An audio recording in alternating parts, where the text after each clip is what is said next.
Today we are going to talk about all things becoming a UX researcher. Yes, a UX researcher. Because even me myself, when I heard about that career path, I was really shocked because usually for user experience, I always hear about UX designer, UX manager, but not specifically a researcher. So before we go into that, I have an amazing guest with me, and I want you to tell us your name, and not just your name, what you do, and two fun facts about yourself. Hi everyone, I'm Aqua Kegby Yvette Wadiale. Two fun facts: I have an African gray parrot. So What? A parrot? Yes. Wow, that's really strange because usually it's always a dog or a cat. Yeah, my dad was an interesting one. And then I'm a published author. Wow, that's really nice. And what you do? Oh, I'm a UX researcher, user experience researcher. That's really nice. Can you tell us also what UX generally is? Because I know that I'm saying user experience, but what do you understand by that? So we all know what we're getting ourselves into. Yeah, so a user experience process of understanding end users, so understanding their needs, motivations, pain points, wants, why they're using a product to make that experience better for them so that they can continue to use your app or website or feature. Wow, that's really nice, because I know there's various aspects of what people would think, because us, we're just looking at the app and like, oh wow, this is nice, oh this is very easy to use, this is user friendly and everything. So I want us to tell us, like, what is your background, like your education, what goes through your educational background, how you got into this, were you in the IT background industry for a while, like just walk us through your educational background. Yes, so I started as a biology pre-med. Like, I'm shocked because usually it's always like IT field, but yeah, that's nice. Yeah, I'm proud of you. Well done. Yeah, thank you. Yeah, so a round of applause for you, girl. Thanks. Yeah, so I got my undergrad degree in biology, and the plan was to go to med school after I graduated. But inside of me, I always knew I wanted to study psychology. So I picked up a psych minor in undergrad, and I loved it, loved it. So I decided, while I'm taking a little gap year studying for the MCAT and working as a medical assistant, let me, go on to grad school in psychology. So that's what I did. I applied late to the grad program I was in, but after hopping on a call with my then advisor, he took me on into the program, and that's how I started my pathway into UX. Thank you for that, and I'm sure everyone is learning more about becoming a UX researcher. So I want to ask, what do you guys generally do? Yeah, so I would say there are two parts to what we do. The first part is what someone would typically think, talking to your end users. So a lot of research sessions with end users, trying to understand how they're using a product, when they're using it, their motivations, uncovering pain points, and doing your analyses, and then pulling out those key findings and takeaways to share out to stakeholders to start the process of design and then product features, blah, blah. And then the other part to being a UX researcher is really advocating for your users. So a lot of the time in stakeholder meetings, I take on the persona of the user. So I'm sitting in these workshops with designers and engineers, and I have to put on the hat of a user and really advocate for what I heard in research sessions. So that's a lot of what UX researcher is. And then it's also a lot of convincing people to do research, because you'd be surprised that not a lot of people still think research is important. So because UX researcher, when they are UX designers, but now I'm knowing that there's a research and it's needed. So a lot of convincing people to do research. Wow, that's really amazing. And I also wanted to ask, as you've told us about ways to become a UX researcher, I wanted to know the important. I know to become a UX designer, you need to learn some tools, some applications. So what do you need to know? What are the skills you need to have? Generally, all that we need to know. Yeah, so for a UX researcher, I think it really depends on what path you go down. So I'm a qualitative UX researcher, but you can also be a quantitative researcher or a mixed methods researcher. So it really depends, but for a qualitative researcher, you really need to get down some key methods like one-on-one interviewing. I do a lot of concept testing and usability testing, so understanding how people are using a product.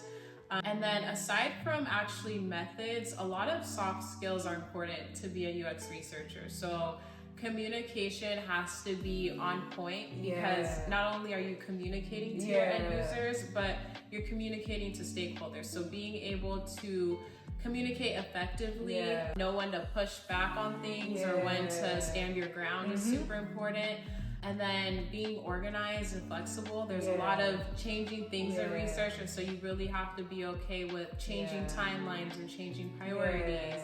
And then lastly, I would say collaboration, because I'm working on projects with designers, engineers, team leads. So being able to collaborate with other people is super important. Wow, that's really nice. So I also wanted to know, like, because since you mentioned about you do qualitative or quantitative. Qualitative. What is your day-to-day activity? Like, what's a typical day of a UX researcher? Yeah, so a typical day would be scoping out a project and then defining how that project will look. So again, working with teams to understand what are we trying to understand from this product? What is our main concern? What's our priority? Is a feature being launched? Do we need to test the usability of the feature? So really understanding what we're doing. And then once I'm aligned on like stakeholder needs and what we're gonna do, starting to plan out how that research will look. So writing my script that I'll use while talking to participants, or writing a study plan so everyone's in the loop. Recruiting participants is a part of it, and then actually conducting the research. And then after that, pulling out key findings and presenting those findings, and then following up on your research is a typical day-to-day. That's another thing I would love to talk about, because whenever you talk about UX researcher, you always bring up product designers, and even sometimes people even mistake them for one another. So I want you to differentiate what is your own pathway with a product designer. Yeah, so I would say we're like siblings. We work together. We're always on team meetings and workshops. They work closely. Like, I'm always talking to designers. The main difference is I don't do design work as a UX researcher. I'm not touching Figma or coming up with Figma. Not touching. It just brings back old memories. I'm not an analyst or researcher or anything, but I've come across that tool before. Yeah, so I do all the research work. So talking to the users, gathering their feedback, and then from that feedback, I'm taking that to the designers to help them understand what they should prioritize for different features, and also what they should scale back on or what they should implement. So I'm constantly working with them. That's really nice. I also wanted to know, like, what's the inspiration of like going into UX research? Because you said you have a background in science and navigating, because you didn't even go into, you went all 360 to IT. So yes, tell us about that pathway. The inspiration, I would say, just learning. With research, it's so fun because you just learn so much. Like things that you wouldn't even think about, you're learning. And that's why I love UX, is like everyone I talk to for a research session, they have different insights or like different ways they interact with the product. So I think that's my main inspiration, is just seeing how different people interact with things differently, and seeing how we can design for products that meets all those users' needs. Wow, like that's the thing about every single time we speak about it, is always the user's needs, the storyline, the pathways, like to ensuring that the users are like everything is friendly basically.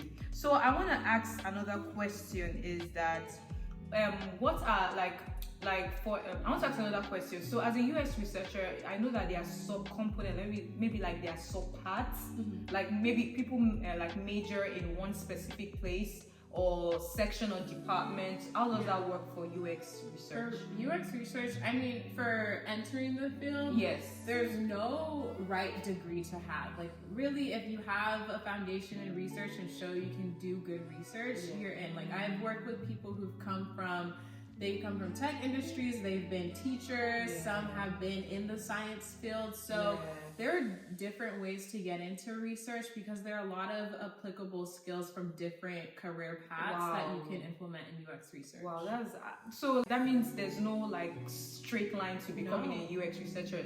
So guys, you can literally be in any industry and dive into that area. It's just having some skills that she has spoken about and growing and learning, and you get there basically. So another one I wanted to ask is that I know that there are different parts. Like I know that there's like the quantitative, qualitative part of UX research. Please, can you give us more details so people would know? Okay, if you're a UX researcher, there's an aspect that you can concentrate on, or you can just do the mix. Yes. So please share that. Yeah, so there's qualitative research, there's quantitative, and then there's mixed methods. So qualitative is dealing with, that's what I do. So I deal with a lot of research that is understanding behaviors and motivations, whereas quantitative is more answering the how and like the how many. So dealing with like numbers, a lot of surveys.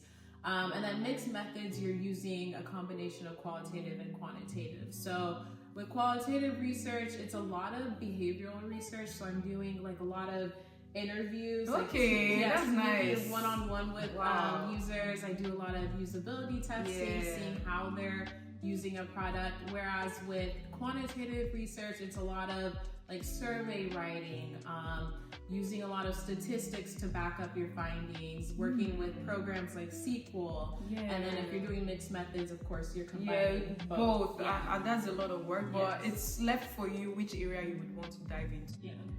Yes, so another thing I would love to know is that, like, because in the IT field, it's always like dominated more with men. So I wanted to know, in your industry, like, is it mixture? Is it like a male-dominated industry, or is just a mix of both worlds? Yeah, so the great thing about UX, and I love this, it's a good mix. A lot of the researchers that I've worked with, or like different companies I've worked with, a lot of them are actually female. Wow. Yeah, so a lot of researchers are females, and then it's a good mix because you're working with different teams. You're also working with engineering and developers, so you have your males as well. So yeah, if you're looking for like a good mix where you're not going to be the only woman in the room, UX is that field. Wow, especially even being a black woman, now we search for you basically. Yeah, so being a black woman, it's a little bit different, of course. We're typically the minority. And that's sad, but it's just the reality of things. Yeah, so I mean, it's been a lot of learning experiences being a black woman, and then being younger at that. Because she is, and you're doing well for your age, girl. But just, it's super important. I've learned to just make your voice be heard and really stand strong in what you're saying and believe it, because if you don't believe it, no one else is. Like, honestly, the saying "fake it till you make it" is so true. Like, sometimes you just have to be in meetings and talk confidently. But especially as a black woman, it's easy to be in the background or feel like your voice isn't important. But I would really encourage, all the women of color to, be in those rooms, be in those conversations, and make sure your voice is being heard. And this is coming from someone who's on the quiet side. Yeah, because I'm just thinking, how will Aqua be with subordinates or colleagues and talking to them about, designated duties to be done, and if maybe one is falling out, because she's very, oh my god, don't stress me type, that kind of like girl and everything. But I'm proud of the woman you are becoming, because it's pushing you to like speak up more and do things that you wouldn't typically do, which is very important. So I just wanted to also ask that, because there are, for other career paths, there are certain tools, certain methods that must be done to carry out your day-to-day activities. So are there like certain application or apps? Because some people, you mentioned also with UX design, they use like Figma, they use other tools to help navigate the experience, design and everything. So what skill and what method specifically do you think that one should learn or know about? Yes, I think one-on-one interviewing, super important. So something like this, being able to build rapport fast and being able to ask questions and ask the right questions, super important. And knowing how to ask them in an unbiased way is important. And then also knowing like when to probe and when to push back on a question, like leave it alone. So I would say if you know how to interview well, that's a good method to have. And then also usability testing, so knowing how to conduct those, and that's understanding how people are using a product is super important.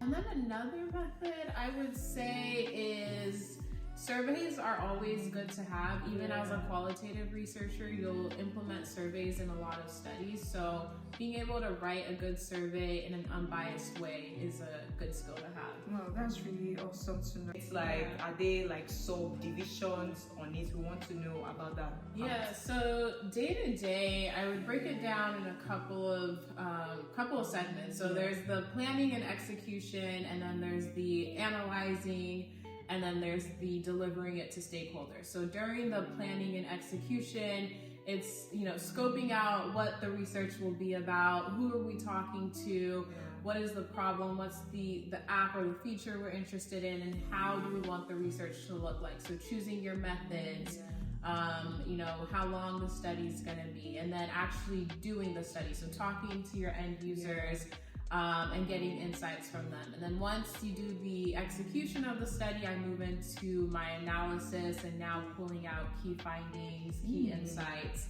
And that is what I take to the stakeholders. So I'll have readouts with stakeholders and then present my findings to them and try to be convincing in a way that will help move the product cycle along and help them implement changes. And then a part of it is also just advocating for users. So in a lot of the meetings I'm in, the workshops, I take on the hat of being the end user. So I'm in like us. Yeah. The end users. I'm in these workshops and I have to be the user, making sure that the changes that are being implemented are in line with what I heard from the research sessions. Oh wow, that's really nice to know. Are there other like skills and methods you have, like other parts of being a UX researcher? Yeah, so there are a lot of skills that I would say a UX researcher has for someone who wants to come into the field. I would say the key skills for the UX side would be having a good research foundation. So, knowing the research process, the product lifecycle process is super important.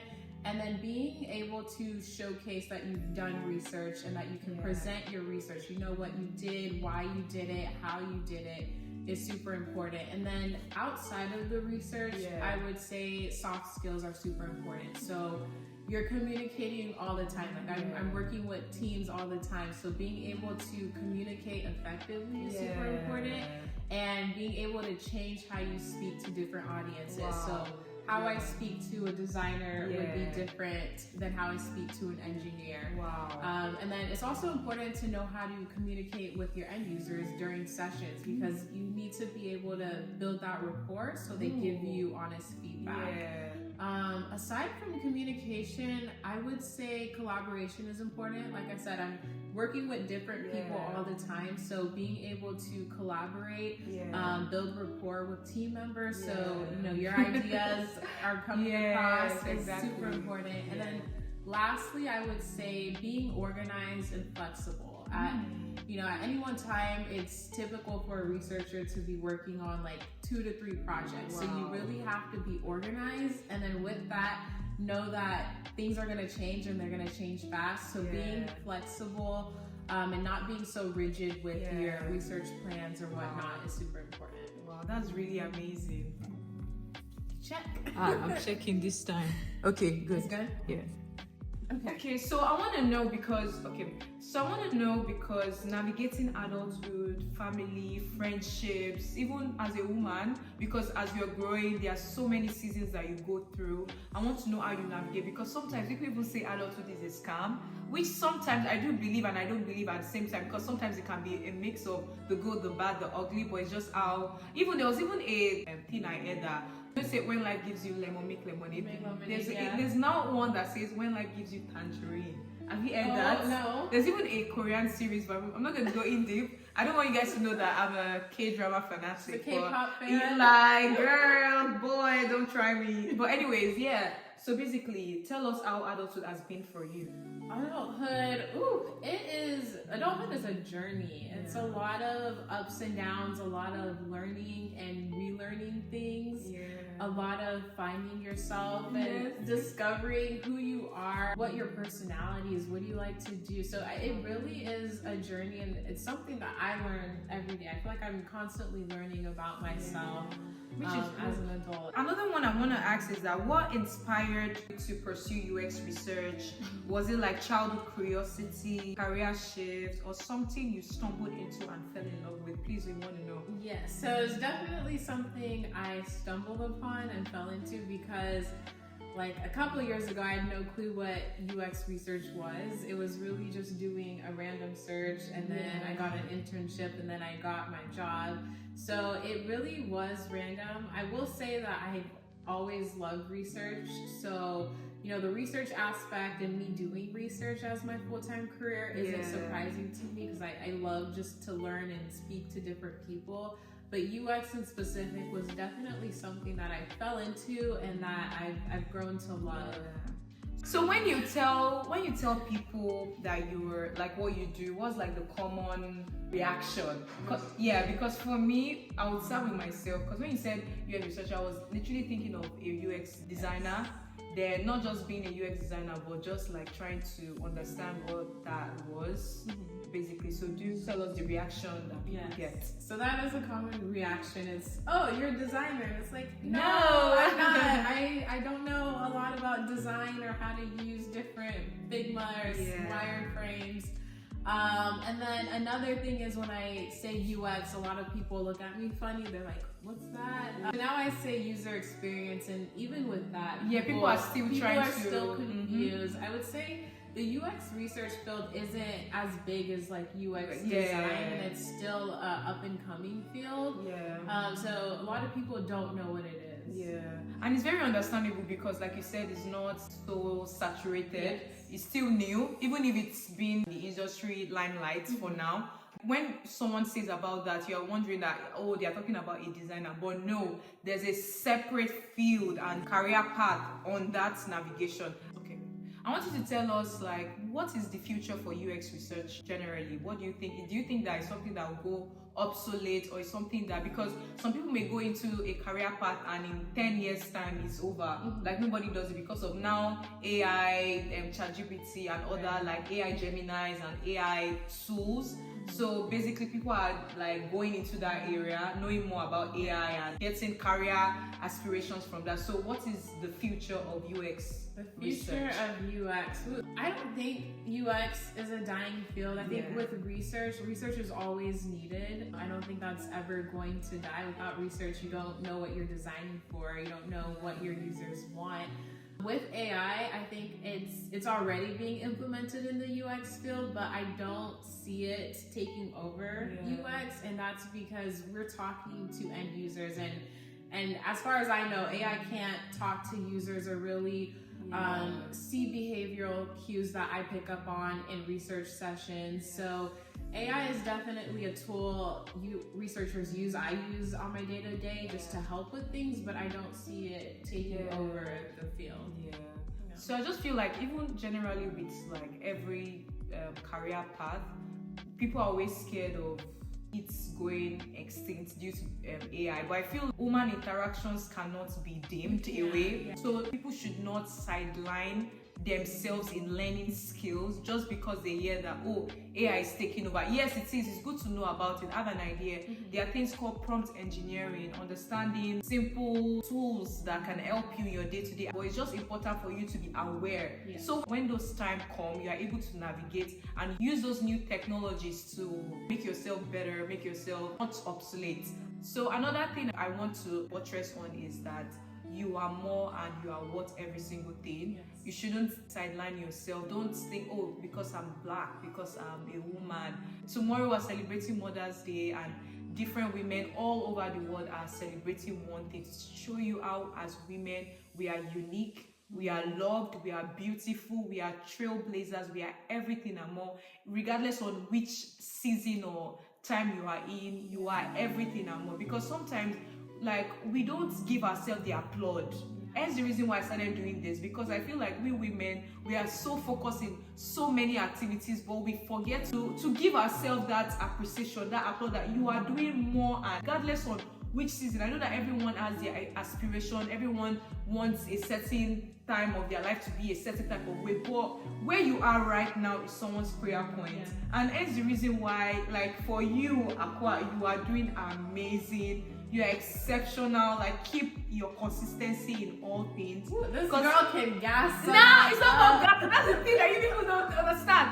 Like, I see, like, that that when I see something that is good, I try to either like commend, because you like it's not easy. It's not like people think that, oh, because oh yeah, you are in a privileged home and all those kind of things. But even if you're in a privilege, some people have that privilege and they don't use it. But you decided to be like, no, I'm not going to be like anybody. I'll still get to that ladder. I'll still be that girl. I'll still be at the top of everything. And you are that girl. So don't second guess or sideline, because sometimes you always like try and subtle things about you. You are everything and more. Don't ever think you are trying to win people's attention or all those kind of things. But just know that you are the prize. Because Aqua, hey. Please, anyways, let me not talk too much. But as you can see, she's everything. That's why I use this time to like meet with girls that I know, women like that are doing exceptionally well, because I also aspire to become like you guys. You're doing amazing. You guys, even doing this. But yeah, but even if there's so much, that's the thing about woman beings. We try to second guess and be like, oh no, we are not where we want to be. But God is just directing us in every season that we are, and I know God is going to help every single one. I don't know if there's anything that you want to add into your career or like some words just to encourage people and whatnot. Bet on yourself. Yeah. Bet on yourself. If you have something in mind, do it.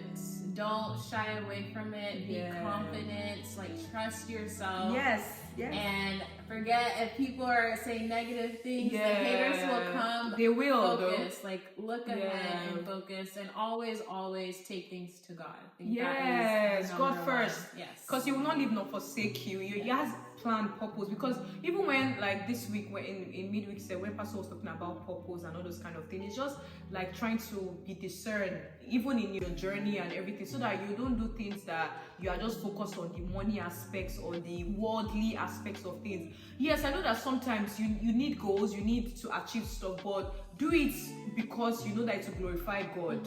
Don't do it because of, oh, now someone that is waiting for something and decides to do some things to get it.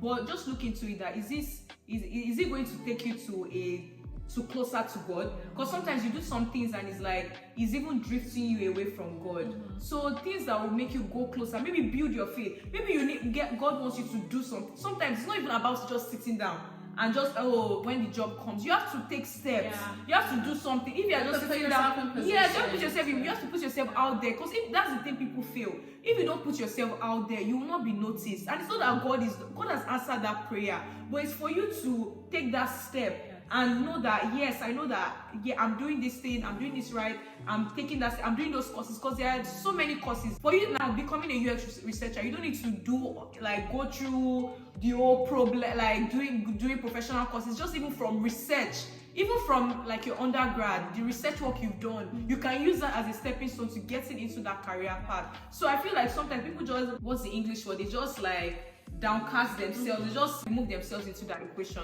But anyways, that's all for today. If you guys have any question about becoming a UX researcher, or any question that we weren't able to cover now, please put in the comment below. I will definitely send it over to my friends so that I respond to every single person. Thank you so much for watching this far, and I really want to appreciate you, Aqua. Thank you so much, because we've done this again and again and again and again, but this girl has been so easy, taking it smooth. That's why that girl, you need like, you're doing everything, girl. But thank you guys for watching this far, and I love you guys. So what do you have for everyone to say before we peace out? Be great. Happy Mother's Day. Happy Mother's Day. But even if I post this after Mother's Day, but it's still our month. An amazing Mother's Day. Yes, it's still our month. Yes. Have a lovely day. Bye. Woo! Hallelujah. Oh, that was fun.